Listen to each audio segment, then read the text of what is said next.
Mesdames, Messieurs, bonsoir et merci de vous informer sur nos antennes.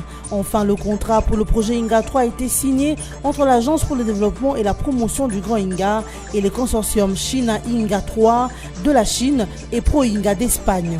Le chef de l'État, Joseph Kabila Kabange, a présidé cette cérémonie de signature à l'hôtel du gouvernement à Kinshasa. C'était ce mardi 16 octobre, au cours du 18e Conseil des ministres, durant lequel plusieurs autres sujets ont été abordés, notamment la situation des expulsés congolais d'Angola. Et pour la première fois, les rebelles ADF ont révélé leurs revendications dans l'est de la RDC. Au travers des otages libérés par les FARDC, ils ont indiqué que leur objectif est de contrôler une partie de la ville de Beni afin de mener à bien leurs activités pour préparer leur plan de conquête du pouvoir en Ouganda. Ils ont également dit arrêter les massacres des populations que si la RDC acceptait cette occupation de Beni par les ADF. En sport, sachez qu'éliminatoire Cannes Cameroun 2019, les Léopards conservent la deuxième place du groupe C avec 5 points après le match nul d'un but partout face à l'équipe zimbabwéenne ce mardi 16 octobre. La rencontre s'inscrivait pour le compte de la 4e journée des éliminatoires de la Coupe d'Afrique des Nations prévue en 2019 au pays de Paul Biya. Au cours du 18e Conseil des ministres, le président de la République, Joseph Kabila Kabange, a présidé mardi 16 octobre à l'hôtel du gouvernement à Kinshasa la cérémonie de la signature de l'accord de développement exclusif du projet Inga 3 entre l'Agence pour le développement et la promotion du Grand Inga ADPI RDC et les consortiums China Inga 3 de la Chine et Pro Inga d'Espagne. Selon le chargé des missions du chef de l'État en charge de la DPI RDC, Bruno Kapanji-Kalala, l'accord qui venait d'être signé est destiné à gérer les relations de coopération pour la mise en œuvre du projet Inga 3 et à fixer les modalités des études d'exécution et environnementales sur financement propre des consortiums. Ce projet, a-t-il dit, vise à concrétiser la vision du président Joseph Kabila Kabange, celle de faire de la République démocratique du Congo la plus grande puissance en matière énergétique du continent. Bruno Kapanji-Kalala a par ailleurs indiqué qu'à son terme, Inga 3 va réduire le déficit énergétique et promouvoir l'industrialisation de la République démocratique du Congo. Les personnes qui ont apposé leur signature au bas de cet accord sont Bruno Kapanji-Kalala, le chargé de mission du chef de l'État en charge de l'ADPI RDC, Shi Zhenbo, président du consortium chinois China Inga 3, José Alfonso Neporera et José Angel González, coprésident du consortium espagnol Pro Inga. Le gouvernement de la République démocratique du Congo a officiellement accusé ce mardi 16 octobre 2018 la marine angolaise d'avoir violé ses eaux territoriales. Mise au courant des cas de violation des eaux territoriales de la RDC par la marine angolaise et des opérations de contrebande des marchandises en provenance des Soyo, le gouvernement a décidé de sanctionner sévèrement les militaires et civils impliqués dans ces pratiques illégales et a ordonné la confiscation de toutes les marchandises saisies ainsi que la levée du blocus des passages des véhicules au poste frontalier de Lindou pour la fluidité du trafic, peut-on lire dans les comptes rendus du Conseil des ministres. Ces dénonciations interviennent en plein milieu de la crise entre Luanda et Kinshasa au sujet notamment des Congolais expulsés d'Angola. La RDC a protesté le mardi 16 octobre contre les refoulements brutaux des Congolais en situation irrégulière. Selon les chiffres donnés par Henri Mova, vice-premier ministre, ministre de l'Intérieur et Sécurité, 160 901 Congolais sont rentrés volontairement de l'Angola au cours de ces dernières semaines et se sont établis à la province du Kasaï. 27 971 autres ont été expulsés brutalement vers cette même province. 1966 vers la province du Kwango, ainsi qu'un nombre non encore déterminé qui ont été expulsés vers le Kwilu dans les conditions très précaires, a détaillé Henri Mova dans son rapport au cours du Conseil des ministres qui a eu lieu le mardi 16 octobre 2018 à Kinshasa sous la direction du président de la République Joseph Kabila Kabange. Près de 200 000 Congolais ont été expulsés de l'Angola au cours de semaine dernière.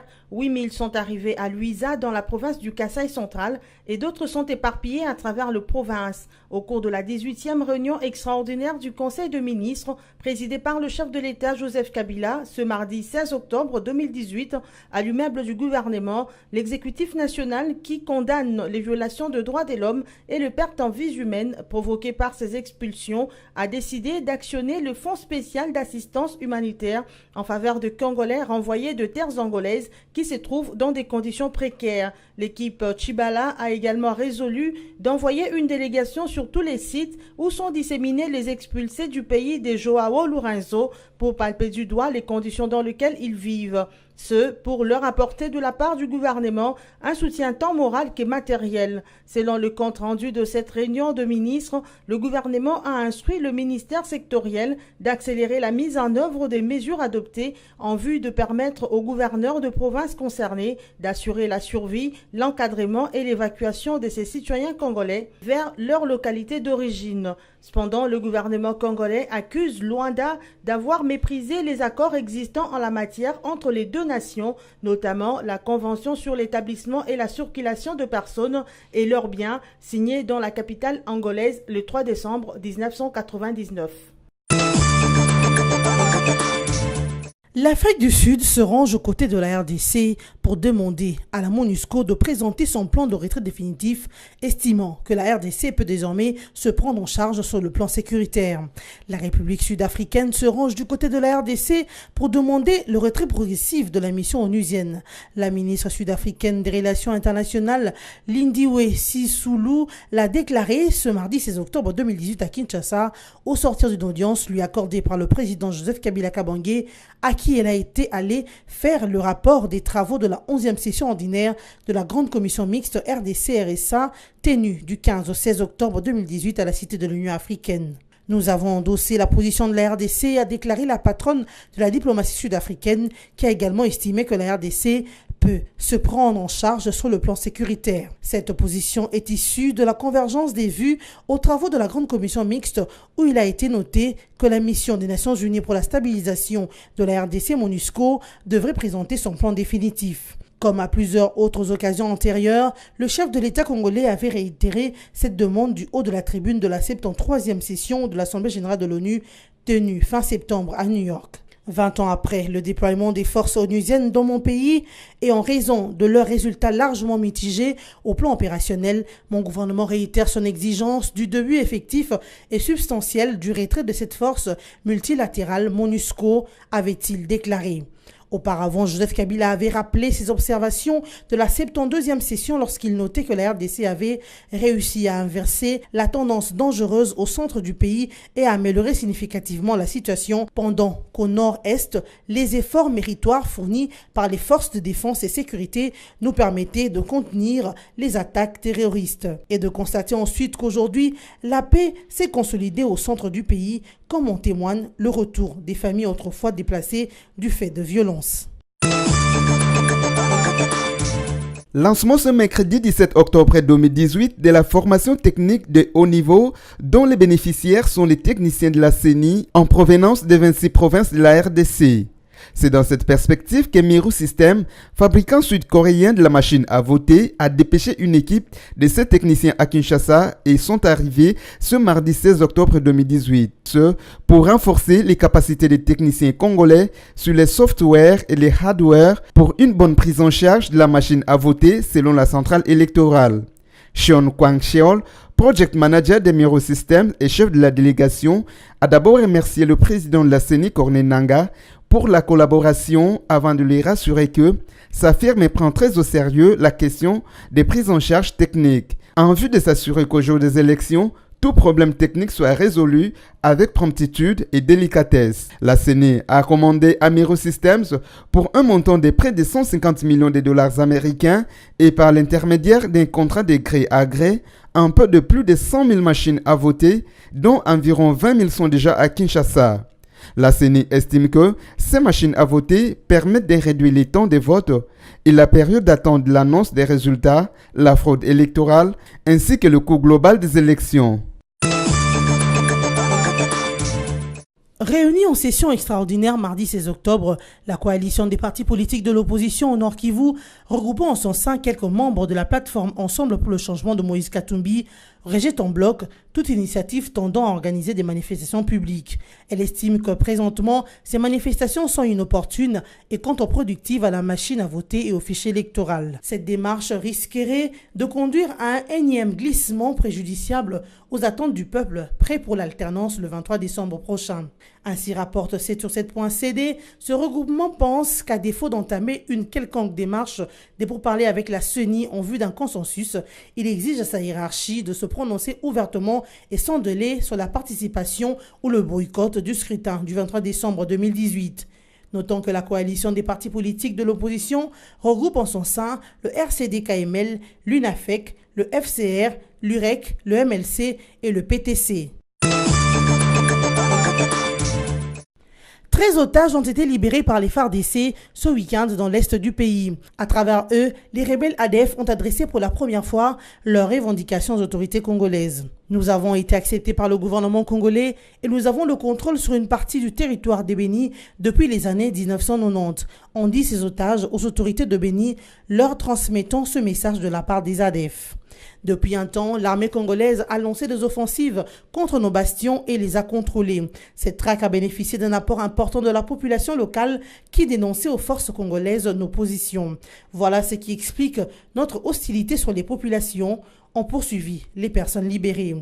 Les rebelles ont indiqué, nous rapporte Politico.cd, que l'arrêt des massacres sur les civils sera consécutif à la reconnaissance de ce droit de contrôle d'une partie du territoire par la rébellion ADF pour préparer l'accomplissement de leur plan qui est la conquête du pouvoir en Ouganda.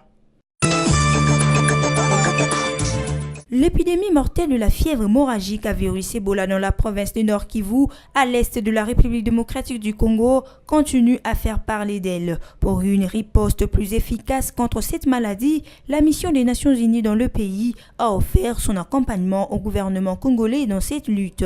C'est ainsi que la MONUSCO a apporté un appui logistique et sécuritaire afin de faire face à l'insécurité qui sévit dans la région et faciliter au personnel chargé de la riposte l'accès à certaines zones affectées par l'épidémie. D'après le représentant spécial adjoint du secrétaire général de l'ONU en RDC, David Grisley, la MONUSCO a également établi un centre opérationnel d'urgence à Béni, ainsi qu'un bon nombre de camps installés ici et là pour faciliter la vaccination et les traitements de cas suspects. Les efforts déployés par la MONUSCO pour faciliter la riposte contre l'épidémie de la maladie à virus Ebola ont globalement été bien appréciés par le gouvernement congolais et la population civile, ce en dépit d'une certaine résistance observée en cette période dans les territoires de Béni, a précisé David Grisley. Les Léopards conservent la deuxième place du groupe G avec 5 points plus 1. Ce, après le match nul d'un but partout face aux Warriors du Zimbabwe, hier mardi 16 octobre au National Sports Stadium d'Harare. Cette rencontre s'est jouée pour les comptes de la 4e journée des éliminatoires de la Coupe d'Afrique des Nations CAN Cameroun 2019. Les fauves congolais étaient cueillis à froid par la meilleure équipe de l'Afrique australe dès la première minute quand le milieu offensif zimbabwéen Kama Billiat marque les premiers buts. C'est à la 24e minute que les Léopards ont égalisé après un centre de la gauche vers la droite du latéral Josi Samampeko qui contraint les défenseurs zimbabwéens ADB à un auto-but. La pause intervient sur ce score de parité d'un but partout, mais avec une légère domination des Congolais. Au retour des vestiaires, les locaux tentent le tout pour les tout, espérant marquer un deuxième but, mais sans succès jusqu'à la fin de la rencontre. Le classement après 4 journées se présente comme suite. Le Zimbabwe occupe la première place avec 8 points plus 4, suivi de la RDC avec 5 points plus 1. La République du Congo vient en 3e position avec 4 points moins 1 et le Libéria clôture la marche avec 4 points moins 4. Les 2 prochaines journées s'annoncent cruciales. La 5e journée aura lieu la semaine du 12 au 20 novembre prochain avec les chocs du Poul Malebo. La RDC jouera à l'extérieur face au Congo-Brazzaville. La 6e et dernière journée interviendra la semaine du 18 au 26 mars 2019 avec le match Libéria-RDC qui se jouera à Kinshasa. Seules les 2 premières équipes se qualifieront pour la phase finale. Ce journal est terminé, mais avant de nous séparer, voici le rappel de principaux titres. Enfin, le contrat pour le projet INGA 3 a été signé entre l'Agence pour le développement et la promotion du Grand INGA et les consortiums China INGA 3 de la Chine et Pro INGA d'Espagne. Le chef de l'État, Joseph Kabila Kabange, a présidé cette cérémonie de signature à l'hôtel du gouvernement à Kinshasa. C'était ce mardi 16 octobre au cours du 18e Conseil des ministres, durant lequel plusieurs autres sujets ont été abordés, notamment la situation des expulsés congolais d'Angola. Et pour la première fois, les rebelles ADF ont révélé leurs revendications dans l'est de la RDC. Au travers des otages libérés par les FARDC, ils ont indiqué que leur objectif est de contrôler une partie de la ville de Béni afin de mener à bien leurs activités pour préparer leur plan de conquête du pouvoir en Ouganda. Ils ont également dit arrêter les massacres des populations que si la RDC acceptait cette occupation de Béni par les ADF.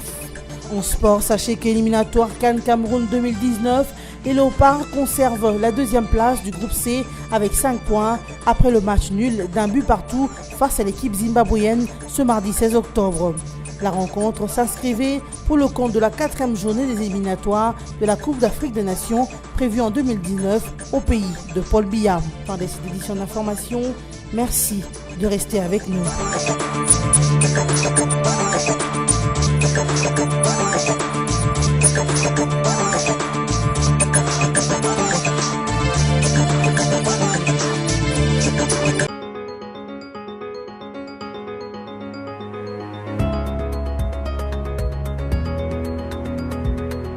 Mesdames, Messieurs, bienvenue à la lecture des journaux Paris en ligne ce mercredi 17 octobre 2018, sélectionné et résumé pour vous sur BSC Télévision. Démarrons cette revue de presse avec Forum des As qui titre « La coalition de l'opposition en meeting le 3 novembre prochain à Boma ». Le parti et regroupement politique de l'opposition dans la ville de Boma reviennent du meeting du 13 octobre à Lubumbashi.